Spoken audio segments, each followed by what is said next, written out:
Today I want to talk about Wyrmic and how I beat insane roguelike difficulty with it. In the first part of the video, I'll go over all the Wyrmic talents, and in the second one, I'll show you the character that I beat the game with and go more in depth about leveling, prodigies, gear, and so on. Wyrmic is one of the easier unlocks from the base game. It uses Equilibrium, which is definitely my least favorite resource, because instead of you not being able to use your talents when you run out of the resource, Equilibrium is infinite, but the more you use it, the higher percentage you get to fail using your talents, which will just skip your turn.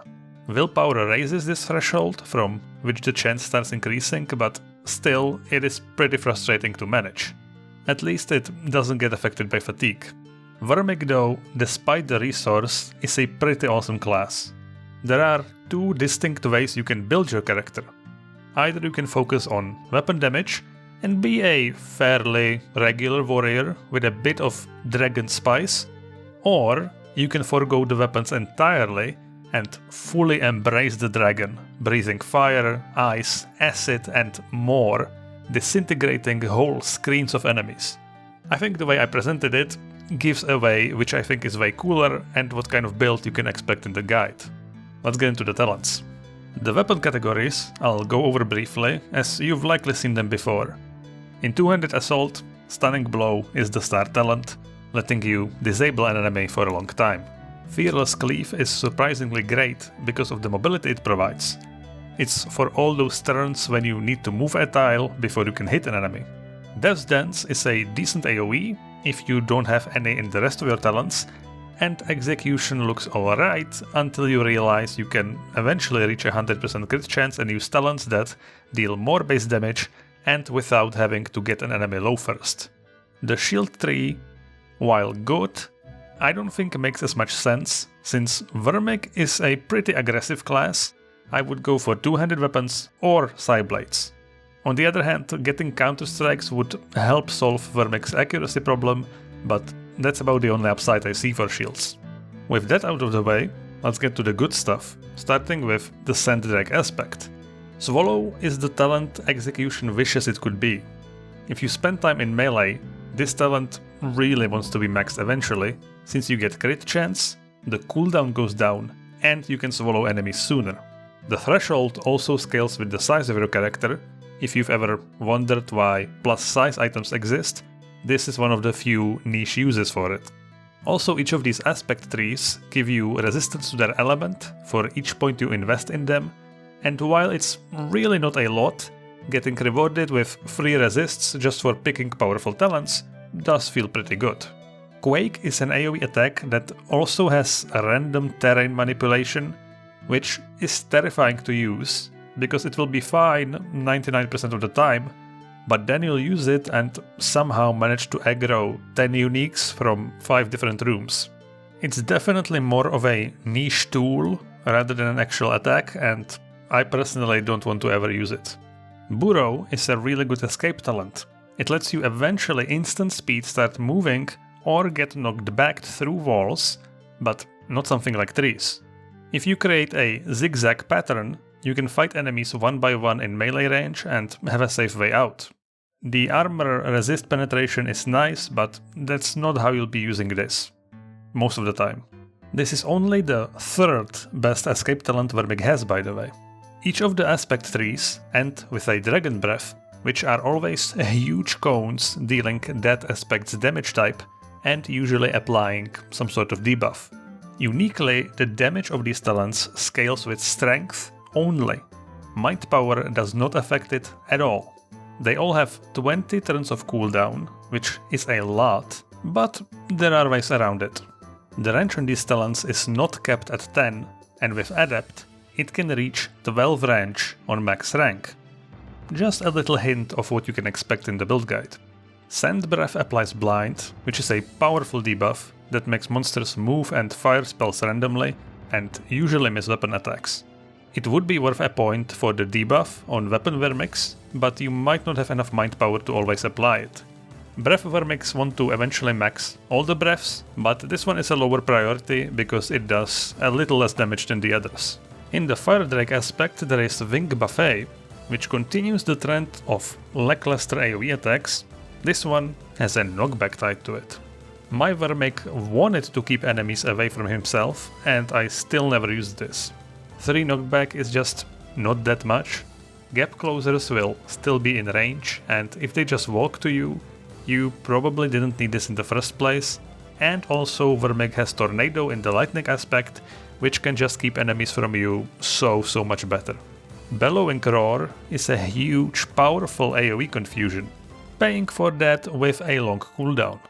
Despite the description claiming it can go above 50%, it cannot. Confusions are apparently globally capped at 50% to make you act randomly, but this is still very good. It also does decent physical damage, so any kind of Wyrmic will be happy to utilize it.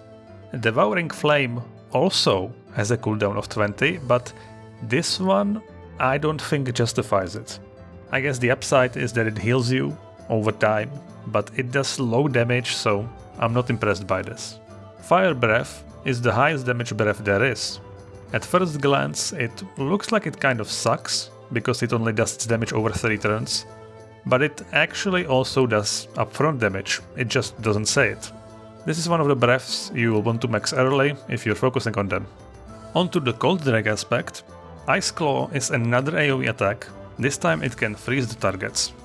Sometimes. Death Dance does more damage than this, and even with Psyblades, Wyrmic has better attacks. Icy Skin is the only class talent Wyrmic has that actually helps you survive damage, and it's not great, it just gives you some max life and armor. The small cold damage reflect very quickly becomes irrelevant. You would only get to put points here in the late game, and at that point 2 or 3 extra HP is not very impactful, but then this tree also has Ice Wall. How you should look at this type of talent is that it basically gives you invulnerability. All you need is at least a single space between you and the enemy, and you can just wall them off and heal up, get your cooldowns back, safely walk away, whatever you need. Ice Wall is incredible at a single point in the early game, but if you find the points to invest into it, you get less cooldown, more duration, and a bigger wall. With Adept, you can get this to only 2 or 3 turns of downtime, so it's just really good.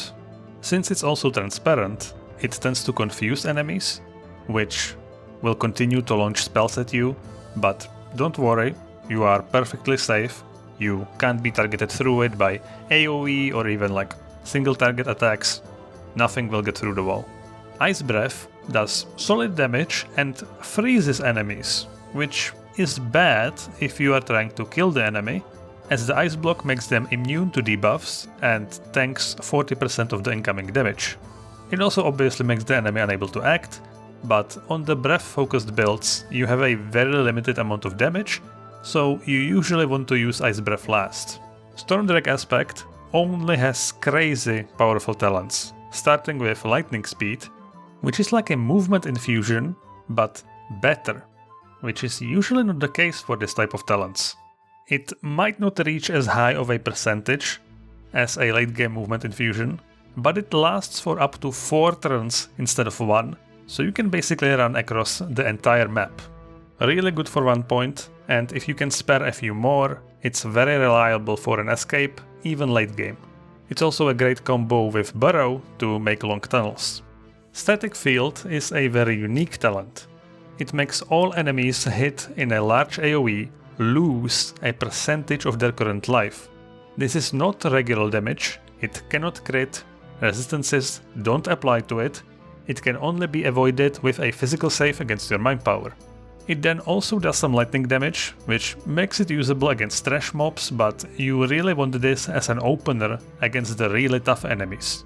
On a full HP Elandar on my Wyrmic, this did 4605 damage. Pretty good. Tornado is the 1.1 that I was talking about. It is ridiculously good at keeping enemies away from you. You target the furthest enemy, not necessarily the enemy that you want to keep away from yourself, but just the one that is the furthest, and then every turn the tornado moves by 1 tile towards its target and it knocks all enemies around it back. This can happen up to 20 times, so it can completely ruin melee enemies. Later game you don't use it as much, but early especially it's so good. The damage on this is irrelevant. Lightning Breath stuns, which I like. This is the first one I think Breath Wyrmic should max, since you are also taking all the talents before it early. Venom Drake aspect has Acidic Spray, which is a beam talent, but worse than the usual ones, since it only has 8 range and 4 cooldown instead of 3. Despite that, this talent plays an absolutely crucial role for Breath Wyrmics, as they rely on this to carry them to the first Prodigy. After that your breaths become better than Acidic Spray and you never cast it again, but if this talent didn't exist, Breath Wyrmics would not be possible. There is also finally some more support for Weapon Wyrmics, starting with Corrosive Mist, which you can use to reduce a bit of armor and defense. Not the most appealing, but then there's also Dissolve, which strikes 4 times and possibly blinds the enemy. This is just good, a lot of damage with a debuff on top, possibly, what's not to like. Corrosive Breath then disarms. This is a very good debuff, since it just ruins any weapon user. You are definitely not getting killed by a disarmed rogue. With all the breaths added together, you can now blind, stun, disarm and then freeze an enemy if they survive all of that. So this is a lot of disables on top of your just good damage talents. The first locked category is Combat Training, which is a bit boring. It's really good for any Wyrmic build, but nothing you've not seen before. Rush is a great gap closer, Precise Strikes reduce your attack speed, Perfect Strike is good against ghosts and rogues, and Blinding Speed gives you speed at instant speed, and it's why you take this tree, because acting more often is good. In higher Draconic abilities, we have Prismatic Slash, which does a lot of damage, debuffs, and passively gives you speed for invested points. This together with Dissolve are the reasons to go Weapon Wyrmic. Venomous Breath does nature damage over time and has a very powerful effect of giving the enemies a chance to skip their turns. It is a poison though, which a decent amount of enemies are immune to, so I think this should be the last breath you max, and in my case I just didn't have enough points for it, but it's still worth casting for the debuff. Wyrmic Guile passively gives you knockback, stun and blind resistance. I said in the past guides to just max these types of talents, but this one really doesn't give that much of the relevant immunities, so I think 2-3 points at most should be put here. And finally, Chromatic Fury. If you thought the damage of these breaths seems really low compared to the other talents, you'd be right. Without Chromatic Fury, they kind of suck, but this literally doubles their damage. On top of that, it helps you solve the problem of doing many different damage types, the most important of these being the resistance penetration, because you are definitely not getting even close to 70% on 5 different elements just with your gear. The power increase Breath Wyrmics get after this talent is ridiculous, but it's not easy to get to it. You will want to max this eventually, because every percentage of resistance penetration counts. Then there are 2 more locked class categories that need to be unlocked by achievements for them to even show up as an option. Don't worry if you don't have them, I also don't have one of them. They are cool but not that great, so you can absolutely play Wyrmic without them. Both of the locked aspects require magic, and the talents are spells, not mind powers. The one I am missing is Undead Drake, which is the darkness aspect, and it requires you to kill a boss in the Embers of Rage campaign to unlock. Race is a stain that gives you access to souls and adds darkness damage on top of all your other damage, which seems potentially really powerful. It has a cap, which is very rare, so I assume it was used at some point, but you'd probably need some specific items to utilize it. Infectious Miasma is an AoE that spreads diseases, which I definitely like more than the fire AoE ability that heals you. Vampiric Surge is what made me want to go and unlock this tree, because wow, just straight up instant speed healing for 11% of all damage is very good. But then I saw Necrotic Breath, which scales with magic and spell crit, so it's useless. unless you are playing some legendary spell Wyrmic, I guess. Kind of a shame. Scourge Drake is the Blight aspect, and you need to kill a boss from the Forbidden Colds DLC for it. There is one talent in this tree that you might recognize. Tentacled Wings is Wing Buffet, but a much bigger radius, and it pulls enemies in instead of knocks them back, so that's not bad. Decaying Grounds is the talent you might know, or at least should know, because when an enemy Wyrmic uses it, you need to respond to it, otherwise all your talents will be on cooldown. It's definitely not as powerful in the hands of the player though. The majority of the time you don't care much about this ability, as it will not make a difference. Augment Despair is a cool Blight Mage talent, and Maggot Breath, while very good, yet again scales with magic and spell crit, so as you can see, you are not missing out on this. Wyrmic only gets 2 unlocked generic categories. Call of the Wild is the tree that all Wilder classes share. Meditation is the fastest and best way you have to lower your equilibrium. But unfortunately, you pay for that with 50% reduced damage. And yet, this is still invaluable. Sometimes you just have to start meditating and put up a nice wall so that you don't have to deal with the 30% fail chance. It is at least instant speed, and with some mind power, it requires only a single point to do its job. Nature's Touch is a little heal, most useful early game to help stabilize while meditating, which gives the extra healing modifier. Earth's Eyes reveals the surrounding area, and if you meditate, it's basically like track, but the range is really small. But together with track, the area reveal can be useful in very niche situations if you want to check whether or not an enemy will be able to see you and attack you before you turn the corner. Nature's Balance is the game changer for Wyrmic, because it refreshes the cooldowns of your wild gifts, which is pretty much all of Wyrmic's talents. Notably, your breaths have 20 turns of cooldown, so it's very good to just get them all back.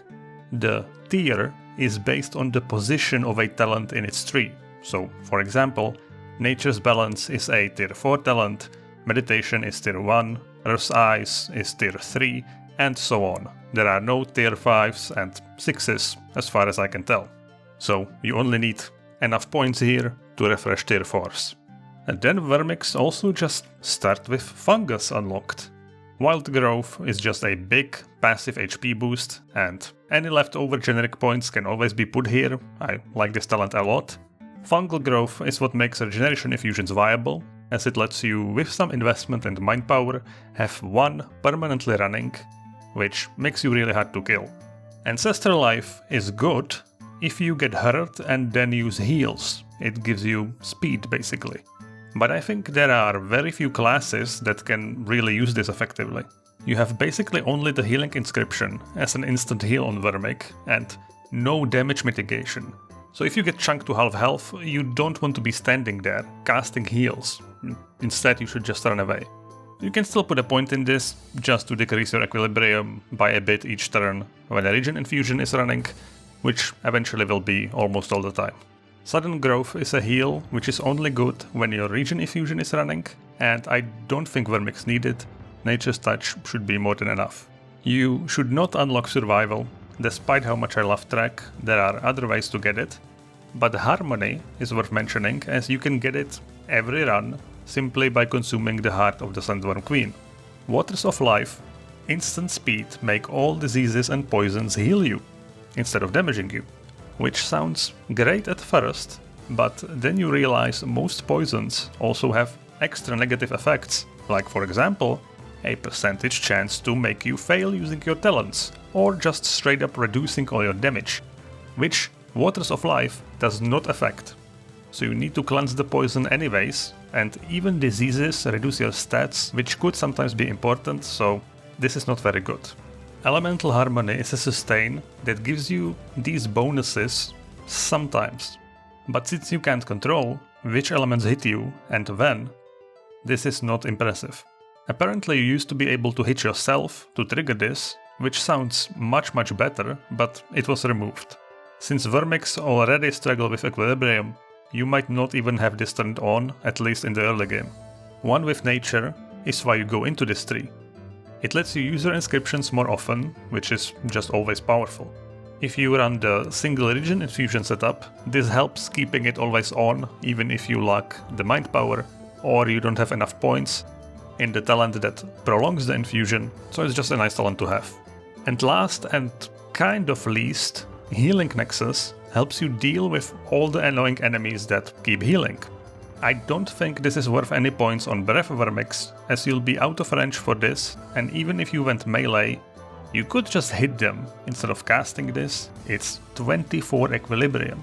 Sure, this also potentially helps you recover it back, but I don't think it's worth many points, if any. Maybe just for a single point as a counter to like Sun Paladins. So here's my guy, straight from the final boss. These are the add-ons that I use, and I really recommend post-effect fixes. I get all my add-ons from Steam, so you can just subscribe to it. You'll find it under post-effect fixes, and what this does is it changes lightning speed, which is a really good talent that you will use on Wyrmic, whatever build you make. And it looks like this, with the mod, which is not the best effect. You know, this little blur you can see on the text here, it's a little blurry, it's a little weird, but it's manageable. Without this mod, your whole screen is also blue, and it's just a complete mess. So I really recommend this mod for playing Wyrmic. It also changes some other effects, like when you get stunned, there's a swirl on your screen, and that makes me a little motion sick, so I think this mod is just good overall. So let me tell you a story of how I came to this character and to this build, because it wasn't quite as easy as on the other classes. One of my first character ever was a Wyrmic, and it was a Breath Wyrmic. And it was the first time I think I've gotten to my first Prodigy, and I didn't really understand the game at all at that point, but what I remembered is that I struggled with damage a little bit. Everything died until it didn't, and then it was a real problem. So my first Wyrmic was a Dram, because I thought, well, with Frenzy resetting the cooldown of my breaths, there's just no way I will ever run out of damage. And I got really far, I got past the first Prodigy, but I identified two huge problems for this build. First, getting to that first Prodigy is absolutely crucial, and you are really weak in tier 2 dungeons. Tier 1s you can just easily clear with acidic spray, but in tier 2s it is just not enough. So ideally you do not want any experience penalty on your race, and the Dram does have a pretty sizable experience penalty, so it's not ideal, because it's likely you might not get to the first Prodigy on your first character. The second problem, which maybe is more important, is equilibrium. It doesn't matter if you can reset the cooldown of your breaths 50 times, if your equilibrium gets too high and you get a 20% chance to fail your talents, you won't get to cast them 50 times, because you'll just be skipping your turns and you're going to die. So the Dram eventually died, and I identified two races that I could go, either a Yeek or a Higher. The idea for the Yeek is that not only it doesn't have an experience penalty, it has an experience boost as the only race. So you can get to that crucial first Prodigy really quickly. And while that is true, you'll leave the first island at almost level 10, and you will reach the first Prodigy before going to the tier 2 dungeons. It doesn't solve the problem of the equilibrium, so the character still sucks. So either you have to take hidden resources, or you go Higher. And I think Higher is just by far the best race for this kind of build. Let's have a look at why. First, you get Wrath of the Highborn, which just gives you instant speed, some damage, increase, and reduces all damage. It scales with magic, which we do not have, but whatever, it's still a decent ability. The number won't be too large, but it's not useless, so not bad. Then we get Overseer of Nations, which gives a bit of blindness immunity, which is irrelevant, but it increases our sight range, which has perfect synergy with taking Adept as our Prodigy, which increases the range of our breaths to 12. So now our maximum sight range is 13, and the range of our damaging talents is 12, so we can snipe enemies without them even having a chance to fight back. So this is really good. Then there is Born into Magic, which just gives some arcane resistance basically. That's literally it. We're going to go anti-magic, so we won't be casting any spells, and spell save is not relevant since we are not focusing on it. But okay, some arcane resistance, whatever. And then there is Highborn's Bloom, which basically saves us a Prodigy, since we don't have to take hidden resources. And it is just absolutely perfect. With Adept you can get up to 7 turns of not using any resources. So you can see right now, I have 78 Equilibrium. If I just spam my breaths, I have a lot of them, then I can reset the cooldown, then I can use them again. It very quickly goes really high, and I start getting a chance to fail using my talents. You just seen it there. This is another problem. If you are spamming your breaths and you fail, you might be clicking again and walking forward by accident, which can kill you. So it's just really bad. Like a 15% chance to fail basically means you should stop fighting and try and go reduce your equilibrium, go meditate in a corner, put up an ice wall. But with High Burns Bloom, you can just spam your breaths and nothing happens. So it's really good. And it's even better than you think, because it has synergies with like Antimagic Shield, which increases your equilibrium when you get hit, but with High Burns Bloom, it doesn't for those 7 turns. Also, there are instant speed abilities that cost a decent amount of equilibrium, which could be a problem, like one with Nature. But again, with High Burns Bloom, you turn it on at the beginning of fights, and then if you use any infusions during the fight, you just need to remember that before it ends, or at any point, but I usually only remember it on the last turn. You just pop one with Nature, remove your infusion saturation, reset or lower the cooldown of your infusions, and you are still at 78 equilibrium. So it's just so good. It's perfect. Higher was made for this build. And it lets you run all these like Elemental Harmony, which costs 20 equilibrium and doesn't do much. You can turn it on because you have High Burns Bloom. For the stats, you want to start with Willpower, because that is what increases the damage of Acidic Spray, and that is what you use until level 22. You should get it to around 40 points, basically high enough so that you can start putting points into the Ice Breaths, or into your breaths in general. And after that, you put points into Strength. So you put points into them kind of equally, but with the priority on Willpower. Once you get it to like 40, with some gear, you'll be able to max the breaths, so you go into Strength, which actually increases the damage of the breaths before level 22 and Chromatic Fury, which then also lets Willpower increase the damage. Then you max out Strength and Willpower, and you go into Cunning, because that is another way of scaling the damage with crit chance, so ideally you will get as close to 100% as possible, and Cunning helps with that, and it even gives a little bit of mind power. And the last points you should just put into Constitution for a bit of extra life and the healing mod. Since we're going to be using a Regen Infusion, Constitution just makes the most sense. For the leveling, like I said, it is pretty miserable. You will be entirely focusing on Acidic Spray. You'll basically be a bad Archmage, and what you need to do is always make sure the last 4 class points are put into Acidic Spray. So when you level up, you take 4 points out of it, put the point somewhere else, and again put the last 4 points into it. If you make a mistake and you will forget for a level, so you'll have to have 2 out of 5 points in it instead of 1 out of 5, it's not a big deal. It's not ideal, but you definitely don't need to like reset your character. It even gives you 4 mind power, so you don't have to feel too bad about it. Alongside Acidic Spray, I think it makes a lot of sense to get the Storm Drake aspect talents. Lightning Speed will be very useful for just running away, and Tornado, you will get a lot of use out of this talent. That's kind of your basic combo. Acidic Spray, Tornado, stand in place, Acidic Spray again, then you can put up an ice wall. Again, just wait for your Acidic Spray, fire it again, and that's how you kill every enemy you come across. I've seen a lot of people recommend Barrow to go into this talent really early, just so you get it as an escape talent, but I don't think it's worth it. It takes 4 points to get it to instant speed. Right now I have Adept and another item that increases my mastery, but usually it would take 4 points before Adept, which is just a lot of investment, and it's not that good. It's basically similar to a teleport, right? If you get surrounded, you can use it to get out of a situation, but other than that, I would rather have the Storm Talents and Ice Wall. I think that will help you survive more than Barrow, which I only recommend taking after we get Adept, so it only takes 3 points to get it to instant speed, even 2 points eventually, because I found Eye of the Worm, which increases your mastery, but you can't rely on this. Ideally, obviously, I would only have 2 points here, but I didn't plan on using this item. I forgot it exists, but when it dropped I realized, yeah, this item is pretty damn good for what I'm trying to do.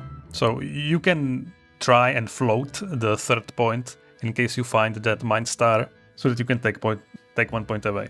Then the order of the breaths, I took Lightning Breath first because it stuns and you already have the breaths before it. Then I went into Fire just because it does the most damage. Then you can do Acid or Ice. Ice has the advantage of the fact that you can start putting points into it right away, whereas for Venom you need to waste 2 more points. But Venom is better because of the disarm, and the freeze can be annoying to deal with. And then the last one I take is Sand Breath. But honestly, I can't remember exactly. Maybe Sand Breath actually can be taken before the Ice Breath. It's ultimately kind of preference. Then Chromatic Fury you definitely want to max eventually, just to get the resistance penetration. And on level 10 you get an Inscription. On level 20 obviously higher Draconic abilities. Then 34 I went into Combat Techniques, purely for blinding speed, just so that I can cast as many talents as possible during those 7 turns that they take no resource. Now if you find Eden's Guile, you don't actually need to go Combat Techniques. I still went for it because I didn't really know where else I would put the category point, but Eden's Guile could also work as a substitution, especially because boots don't really have that great modifiers. You see, these boots are just okay, they give me a bunch of stats, so you can definitely consider that if you find Eden's Guile.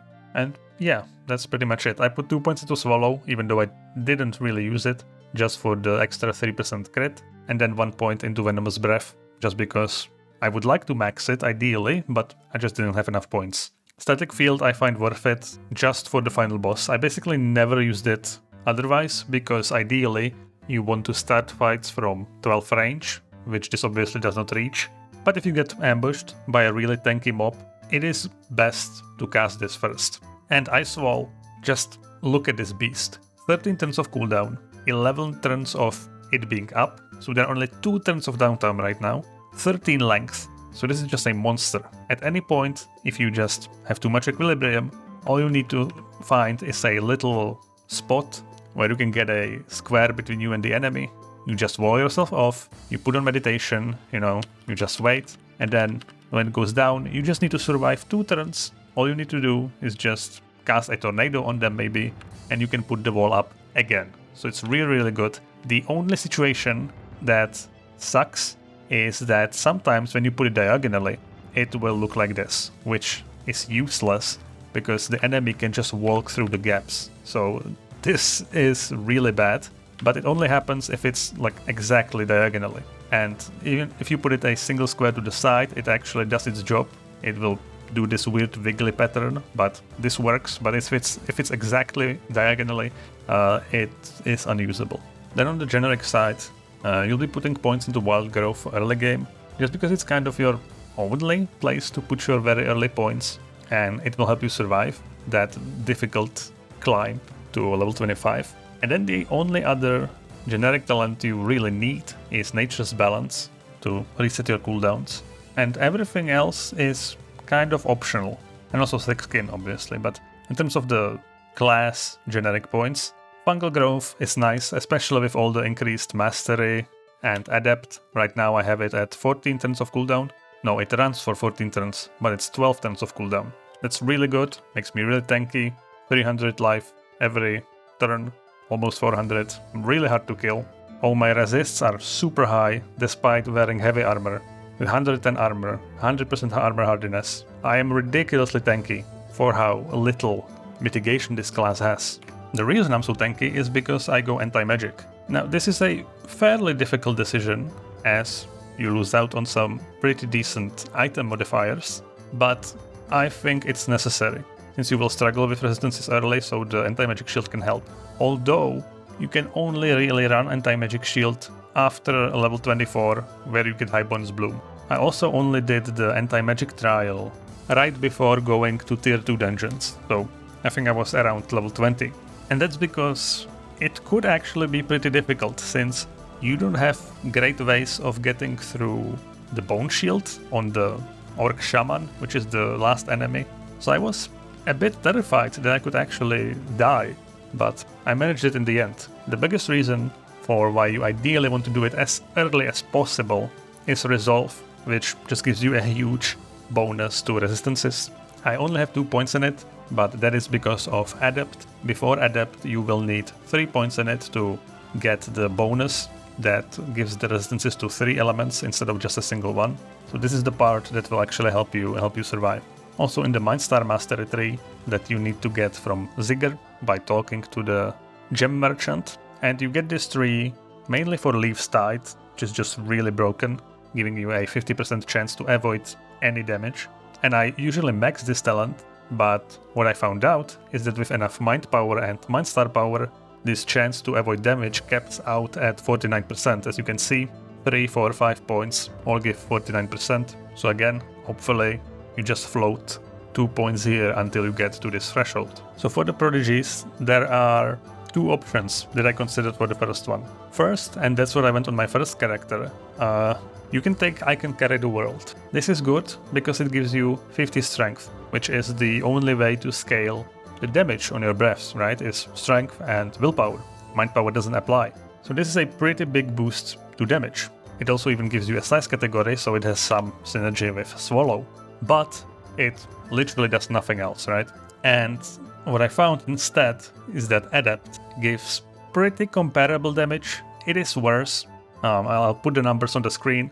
It is a little worse than I Can Carry the World, but also it just improves everything else on your character, so without a doubt, Adept is the first Prodigy you want to take. It also improves your Chromatic Fury, which gives you increased damage and the penetration. So in reality, it is probably at least as good as I Can Carry the World for your damage. The only issue is that this needs 50 Cunning, which you will not be putting any points in early. So you need to save up a lot of gear that gives Cunning. And this is not easy.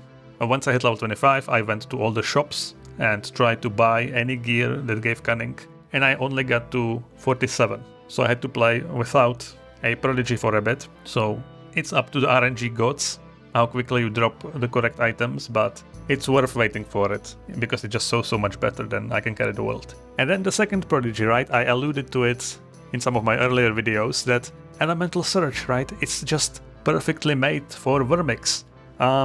Well, on second thought, it actually just sucks. It's just really bad.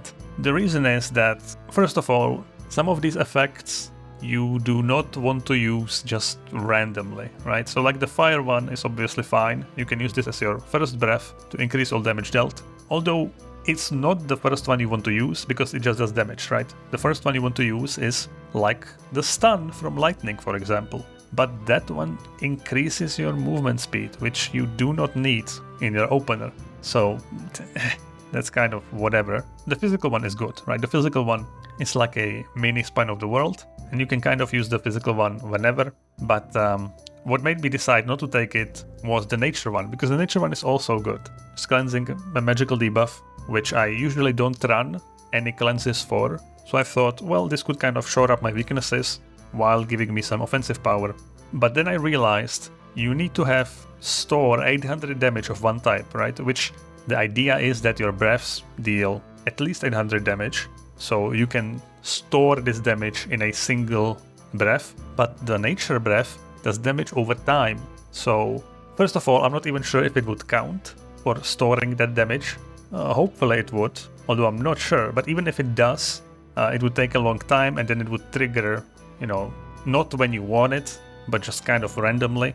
So it's just really bad. And then all these effects have a 10-turn cooldown.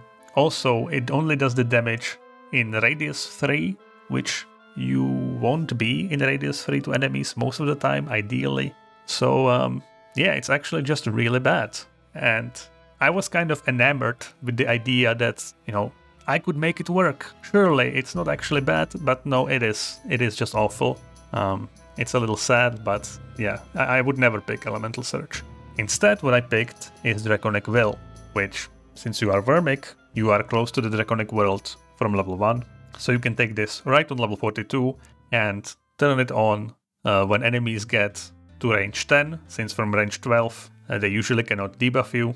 But as soon as they get to range 10, you turn on Draconic Will and you become immune to debuffs. which is, yeah, pretty good. If you are trying to follow the build and you feel like it's just awful and you hate it, that's normal. That is the expected experience before you hit level 22. But then you get 3 massive power spikes, right? You get Chromatic Fury first, doubling your breath damage. Then you get Highborn's Bloom on level 24, solving all your equilibrium problems. And then you get Adept at level 25, further increasing your damage and making everything about your character better. So trust me, I know it sucks. I know it's painful. It might take you a few characters to push through. But when you do, oh, it's so much worth it. Because there is not really a character like this. Like, killing enemies from 12 range is really good, since they just can't respond. And the huge AoE you have, it's just a lot of fun to play. But it does require a bit of suffering. It is extremely likely you will encounter enemies in the tier 2 dungeons that you can't kill with just your acidic spray. Or even on level 22, once you get the breaths, before you get Highborn's Bloom and Adept, you still might not have enough damage to actually kill some of the bosses or uniques. So be ready to just leave and go into a different dungeon. I even got pretty unlucky, and in the Sandworm lair, I got the alternate layout, which is just awful, because it means if I run into a boss I can't kill, I can't go back since the sand walls collapse. In the usual layout, you can scout rooms, but in the alternate one you can't, so I couldn't do the Sandworm lair. But hopefully, with Daikara and Old Forest all put together, you'll get to level 25, and then it should be fairly easy. At least in comparison to the torture that this build is before that. By the way, when this says reducing all damage taken, this is something that I've only recently realized. I'm not sure why it took me such a long time, but anywhere in the game where it says that it reduces all damage taken, what it actually means, right, let me click on it, what it actually means is that it increases your all resist. That's what it actually means. So I turn it on, boom, plus 15% all resist. I'm not sure why is it phrased this way. Even if you hover over it on the right side, it just says reducing all damage taken, right? If you use your inscription, reduce all damage taken, which makes it seem like it's an extra buff that just reduces all damage you take, but no, it is literally just all resistance, which is still good, and you will still feel pretty invulnerable when you turn your inscription and you get 50% all resist, which will cap all your resistances likely. But yeah, it is something to keep in mind. It does not actually reduce all damage taken, it gives you all resistance. My inscriptions are the usual setup.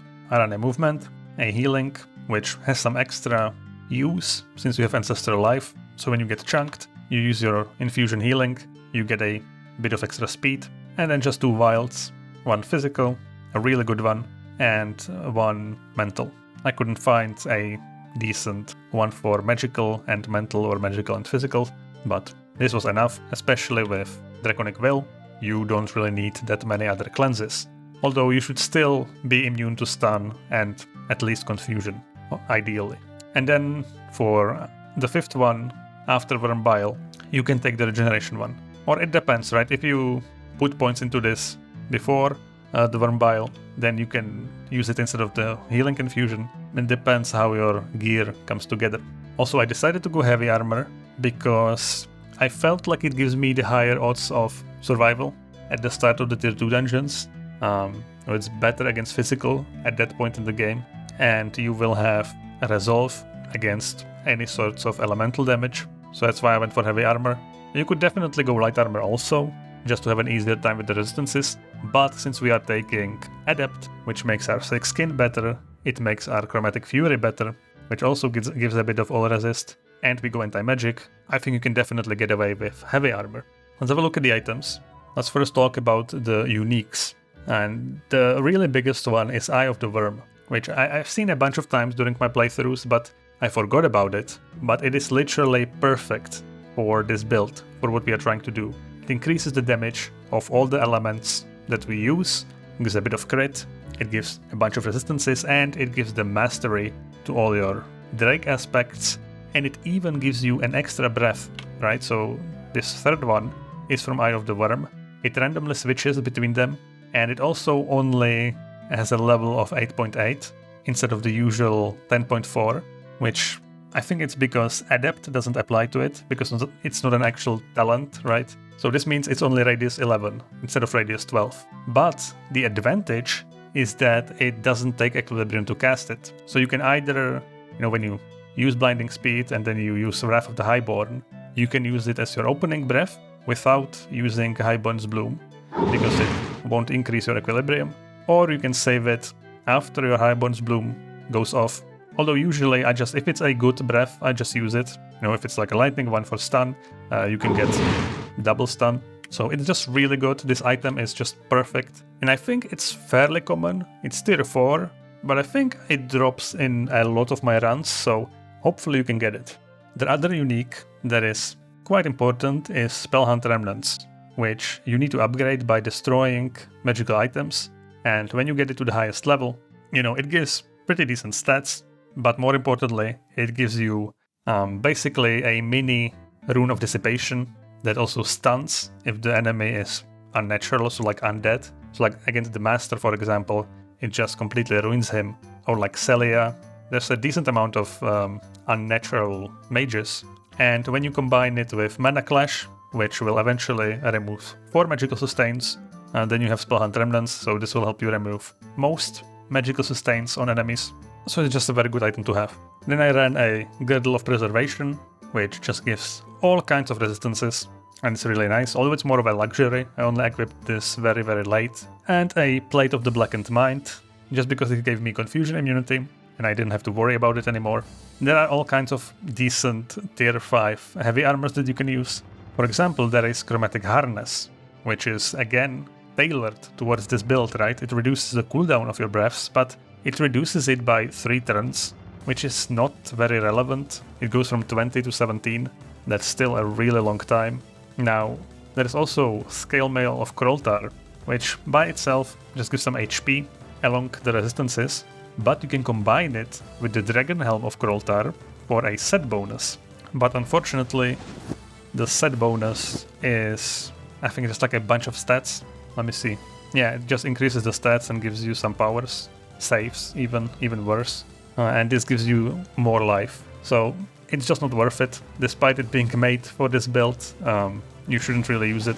My hat is just one that gives me crit, which is what I needed at the end, just to increase my crit chance as much as possible. And this is the best I could come up with. My amulet just gives me stun resist. I couldn't find any stronger one. A lot of resists on my cloak and a bit of crit. The boots, like I said, is a pretty weak slot and you can't really get many useful mods. A Psionic Shield, as always, just for some extra defense. On your Lantern, this is actually very important, you need this Resistance Penetration to all elements mod, which I think is only found on Lanterns, and it's absolutely crucial since you deal all of these elements, and getting it individually on items is not very realistic, so the 11% all penetration is just really good. So that's what you want on your Lantern above anything else. But this one is just full of great stats with crit, multi-crit chance and enough light. And then on your rings you will just shore up any stat that you don't have enough of. What you can do is find a damage modifier to all damage, which is also decent. Although I wouldn't really focus on this. You don't really need to focus on any damage. Like if you want to, fire does the most damage, so you can put a bit of a priority on increased fire damage, but you can also just ignore it. Just focus on the resistances, focus on crit and immunities, and you should have enough damage to take anything out. This is my other weapon, which I kept because it gives a lot of mind power, right? The Mind Star Sustain increases the mind power on your Mind Stars, so if I turn it off, the Mind Star only gives still 59 mind power. That's not right. It gives 36. Huh. Oh, because it automatically turned on because I have it set to that. So that's why. Right. It gives 36 mind power, and I gain a bunch more when Sideblades is turned on.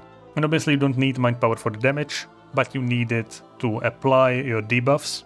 So mind power is still important. And I got to 105, which is good enough. For the escorts, I actually managed to save every single escort, and I got an achievement for that, so it's for the first time apparently. You want to take any sort of talent that will help you with survival in the early game. So for example, I took Resonance Field, which just gives you a 200 shield in the early game, but it's instant speed, so you can just set this to autocast when available. You need to take some damage to gain feedback first, but it's not a problem. Just set it to autocast and it will give you some extra survivability. Telekinetic Leap is another talent you can get from Escorts. You should betray all Escorts to Zigger, because it gives you, well, anti-magic talents. Even before you go anti-magic, you want to betray them all to Zigger, and this just gives you basically like a teleport. Pretty short range, but if you get surrounded, if I had enemies here and here, I couldn't really do anything, and Telekinetic Leap lets you get out of the situation. And other than that, I usually just went for willpower. If you find like a warrior escort that will give you the talent that gives you regen when you get below 50% HP, which is usually again only useful in the very early game, I would take it. Just take anything that will help you survive, even a little bit. It's worth it, since once you hit level 25, you should not have problems anymore. For the alchemists, definitely take class points before generic points, and then the rest of the elixirs, there's nothing really that great, so you can try aiming for the elixir of invulnerability, or just take some of the random stat increases. In conclusion, Wyrmic quickly became one of my favorite classes, because murdering whole screens of enemies, often from such range that they can't react, just never gets old. I highly recommend trying it out. I'm unsure of what class the next build guide will be about. I am currently waiting for the new DLC to become available to test the new races and classes, which is supposed to happen any day now, but we'll see. Either way, the DLC is happening, so that's really exciting. Thank you for watching.